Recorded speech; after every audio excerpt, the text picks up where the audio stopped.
Dans Sporty News aujourd'hui, Joey Barton descend la sélection anglaise, l'accident de voiture d'Usain Bolt, Pep Guardiola chante pour la bonne cause, Christian Obodo libéré et la chanson officielle de l'Euro 2012. Joey Barton n'aura pas tenu bien longtemps avant de refaire parler de lui. Impliqué dans une bagarre début juin à la sortie d'une boîte de nuit de Liverpool, le bad boy anglais s'est une nouvelle fois fait remarquer en tenant des propos assez virulents au sujet de l'équipe d'Angleterre. Sur son compte Twitter, le joueur des Queen's Park Rangers s'en est tout d'abord pris à un joueur de la sélection en déclarant « Si Henderson y est, n'importe quel Anglais peut se sentir lésé. Oui, j'espérais y être, mais je n'y suis pas. » Jordan Henderson a été convoqué par le sélectionneur anglais Roy Hodgson suite au forfait de Frank Lampard. Il joue au même poste que Barton, alors forcément on sent une pointe d'amertume dans ses propos. Il a ensuite enfoncé le clou en s'attaquant cette fois à l'équipe d'Henderson. Tout le monde le pense, donc je vais le dire, Liverpool a fait une saison horrible et a quand même 6 joueurs dans notre équipe pour l'Euro. Quelle chance avons-nous? Sentant la polémique arriver, Barton a essayé d'atténuer ses propos toujours sur le réseau social. J'espère vraiment que l'Angleterre jouera bien et gagnera l'Euro, mais je reste persuadé que non, et ça me met hors de moi. On a connu mieux comme façon de calmer les choses. Les joueurs anglais ne risquent pas de manquer de motivation. ESPN, le géant médiatique américain du sport, a commis une bourde. Pour la promotion du match de l'Euro entre l'Allemagne et le Portugal, la chaîne a sorti une affiche avec Arjen Robben en joueur portugais. Si Mario Gomez est bien allemand, Arjen Robben est lui néerlandais. Ce dernier a dû apprécier voler la vedette à Cristiano Ronaldo, qui lui est bien la star de la sélection portugaise. Décidément, ce n'était pas la semaine d'ESPN, car l'un de ses présentateurs aux États-Unis a lui aussi commis une boulette. Il a annoncé que le joueur de NBA, Avery Bradley, avait battu le boxeur Manny Pacquiao. Timothy Bradley, le véritable vainqueur de ce combat, n'a pas dû apprécier de se faire voler son heure de gloire après un exploit si inattendu. Usain Bolt, victime d'un accident de voiture chez lui en Jamaïque. Ça s'est passé vers 5 h du matin dans le quartier de Kingston où la circulation est la plus dense. La star mondiale de l'athlétisme rentrait d'une soirée. Il est heureusement sorti indemne de cet accident, mais on ne peut pas en dire autant de sa voiture. Ce n'est pas la première fois qu'Usain Bolt détruit l'un de ses bolides.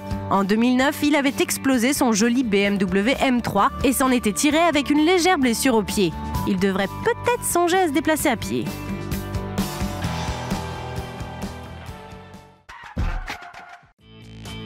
Pep Guardiola chante contre le sida.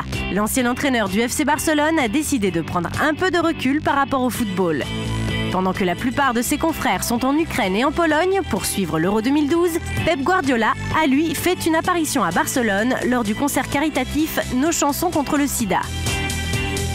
Devant des milliers de spectateurs présents pour la bonne cause, Guardiola a récité quelques vers du poème de Martí i Pol, Aramatex, à l'instant même en catalan, en compagnie des chanteurs Luis Llach et Silvia Pérez Cruz. Une invitation à vivre pleinement l'instant présent. Ara mateix enfilo aquesta agulla. Amb el fil d'un propòsit que no dic i em poso a pedaçar. Cap dels prodiges que anunciaven taumaturgs insignes no s'ha complert. Christian Obodo a été libéré.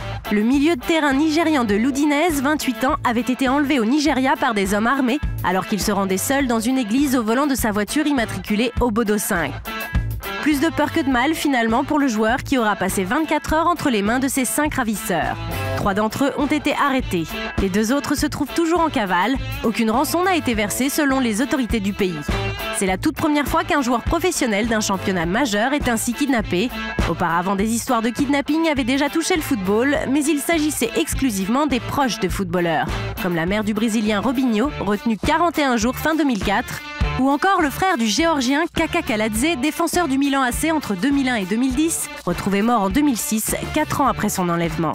Espérons que cet enlèvement reste un cas isolé et n'annonce pas un nouveau mode opératoire mafieux.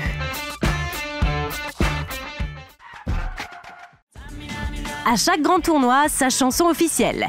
Après le Waka Waka de Shakira pour la Coupe du Monde 2010 en Afrique du Sud, voici Endless Summer d'Oceana pour l'Euro organisé en Ukraine et en Pologne. Le refrain est simpliste mais efficace car il reste dans les têtes. La chanteuse, c'est Oceana, une germano-martiniquaise de 30 ans qui a cartonné en Pologne et en Ukraine en 2009 avec un titre intitulé Cry Cry.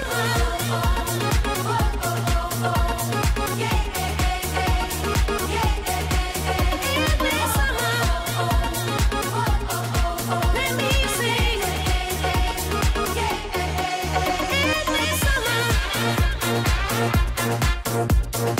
Le clip mêle des images d'Europe de l'Est et de plages de sable blanc. On peut se demander pourquoi, mais un mois seulement après sa mise en ligne, il compte déjà près de 5 millions de vues sur YouTube. On est encore loin des 473 millions du Waka Waka, mais c'est déjà un bon début.